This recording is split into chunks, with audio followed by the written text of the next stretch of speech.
क्या राजनीति सिर्फ तीखे भाषणों और चुनावी रैलियों का नाम है, या फिर संगीत की मधुर तान भी सत्ता के सिंहासन को हिला सकती है? पश्चिम बंगाल के चुनाव में कुछ ऐसा ही हुआ जिसने देश के बड़े बड़े रणनीतिकारों को सोचने पर मजबूर कर दिया। एक तरफ ममता बनर्जी जैसी कद्दावर व्यक्तित्व जिनके पास दशकों का राजनीतिक अनुभव है, और दूसरी तरफ साइनी घोष जैसी मंजी हुई कलाकार और नेता। लेकिन सबके बीच 24-25 साल की लड़की अपनी सुरीली आवाज और सादगी के साथ खड़ी हो गई, मैथिली ठाकुर। वो नाम जिसे अब तक आपने सिर्फ भजनों और लोकगीतों में सुना था, लेकिन इस बार बंगाल के रण में उन्होंने जो दहाड़ लगाई उसने राजनीति और कला दोनों के समीकरण बदल दिए। आखिर कैसे अलीनगर की विधायक मैथिली ठाकुर ने अकेले ही ममता बनर्जी की पावर और साइनी घोष की कलात्मक विरासत को चुनौती दी? क्या ये सिर्फ एक चुनावी प्रचार था, या फिर भारतीय राजनीति में एक नए मॉडल की शुरुआत? नमस्कार, आप देख रहे हैं वाईबीएन बिहार झारखंड। मैं हूं आपके साथ मुदिता त्रिपाठी। बंगाल की धरती कला और संस्कृति की जननी मानी जाती है। यहाँ मुकाबला सिर्फ वोटों का नहीं था, बल्कि साख का भी। ममता बनर्जी की सेना में साइनी घोष जैसी बड़ी अदाकारा शामिल थी, जिनका युवाओं के बीच गहरा प्रभाव है। लेकिन साइनी की उस आधुनिक कलाकारी के सामने मैथिली ठाकुर ने अपनी पारंपरिक सांस्कृतिक कनेक्ट को हथियार बनाया। मैथिली ने स्थानीय भाषा और लोक शैली को जिस तरह से पकड़ा, उसने उन्हें भीड़ का हिस्सा नहीं बल्कि भीड़ की जरूरत बना दिया। जहां साइनी घोष राजनीति की भाषा बोल रही थी, वहीं मैथिली ठाकुर ने अपनी सादगी और राजनीति के आधार पर लोगों के दिलों में जगह बनाई। ये कला का वो मुकाबला था जिसमें मैथिली का पलड़ा भारी पड़ा, क्योंकि उनकी कला में मिट्टी की खुशबू थी जो बंगाल के ग्रामीण इलाकों में सीधे लोगों से जुड़ गई। बंगाल में साइनी घोष एक आधुनिक और ग्लैमरस चेहरा मानी जाती है, जिनका एक बड़ा फैन बेस है। लेकिन मैथिली ठाकुर ने इस ग्लैमर का मुकाबला मिट्टी की जुबान से किया।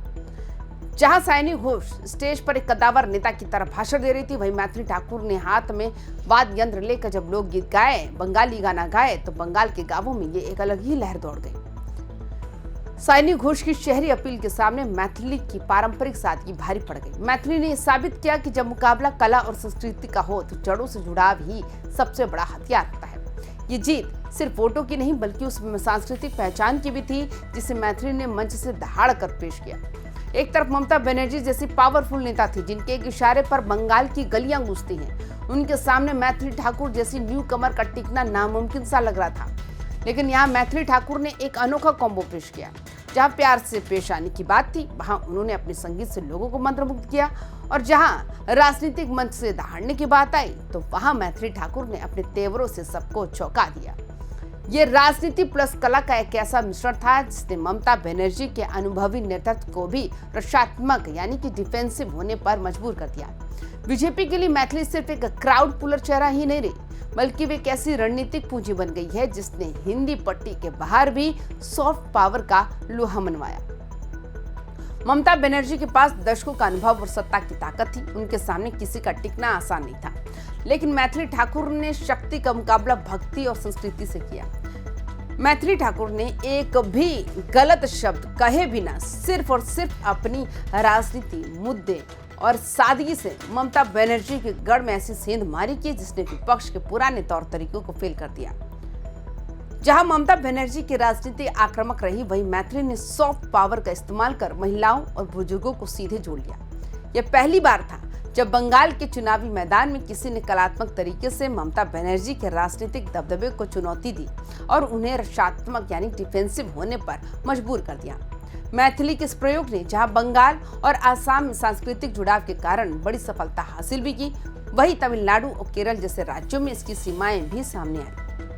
यह क्षेत्रीय पहचान और स्थानीय नेतृत्व की दीवार इतनी ऊंची थी कि बाहरी प्रचारकों की अपील तक सीमित रह गई। लेकिन जैसे हमने दिखाया था कि केरल में भी मैथिली ठाकुर का जादू चला था।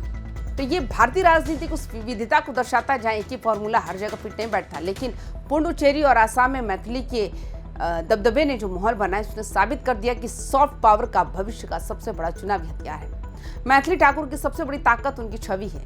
वे एक पारंपरिक नेता की तरह नहीं दिखती। उनकी सादगी, पारंपरिक वेशभूषा और सांस्कृतिक पहचान से विशेष रूप से महिला और युवा मतदाताओं को आकर्षित करता है। बीजेपी के लिए ये सामाजिक विस्तार एक बहुत बड़ा संकेत है। मैथिली ठाकुर ने दिखा दिया कि राजनीति में सफल होने के लिए सिर्फ चीखने चिल्लाने वाले भाषणों की जरूरत नहीं है, बल्कि संस्कृति और भावनाओं और मुद्दों के जरिए भी अपनी बात मनवाई जा सकती है। मैथिली ठाकुर की सफलता ने ये साफ कर दिया कि वे अब सिर्फ एक क्राउड पुलर कलाकार नहीं रह गई हैं, वो क्राउड पुलर राजनेता नहीं रह गई हैं, बल्कि आने वाले दिनों में हम देख सकते हैं कि बीजेपी उन्हें जल्द ही बिहार में एक नया कमांड दे सकती है। बीजेपी ने जिस तरह से उन्हें बंगाल, असम और पुडुचेरी में इस्तेमाल किया वो उनके बढ़ते राजनीतिक कद का संकेत भी है। मैथिली अब एक ऐसी पॉलिटिकल एसेंट बन चुकी है जिन्हें पार्टी हिंदी पट्टी से बाहर भी एक सांस्कृतिक राजदूत के रूप में देख रही है। क्या भविष्य में मैथिली को सीधे चुनावी मैदान में उतारकर बीजेपी युवाओं और महिलाओं के बीच अपनी पकड़ और मजबूत करेंगी? ये सवाल अब बंगाल की गलियों से निकलकर दिल्ली के मुख्यालय तक पहुंच चुका है। बंगाल के नतीजों ने साबित कर दिया, मैथिली ठाकुर ने साइनी घोष और ममता बनर्जी जैसे दिग्गजों को कड़ी पटकनी दी है, चारों चित कर दिए हैं। राजनीति अब सिर्फ मंचों तक सीमित नहीं रही, बल्कि इसमें कला और भावनाओं का तड़का भी जरूरी हो गया। आने वाले चुनावों में क्या हम और अधिक कलाकारों को इसी अंदाज में देख सकेंगे? क्या भावनात्मक अपील ही भविष्य की जीत की कुंजी बनी? मैथिली ठाकुर का उभार इसी बड़े बदलाव की ओर इशारा करता है। तो आपको क्या लगता है, मैथिली ठाकुर की इस सफलता ने उन्हें बीजेपी का सबसे स्टार बना दिया? क्या भविष्य में वो सीधे चुनावी मैदान में या बिहार से दिल्ली तक का रास्ता तय करेंगे? अपनी राय हमें कमेंट बॉक्स में जरूर बताएं। देश और प्रदेश की हर बड़ी खबर के लिए देखते रहिए YBN बिहार झारखंड। सब्सक्राइब करें और वीडियो को शेयर करना ना भूलें। नमस्कार।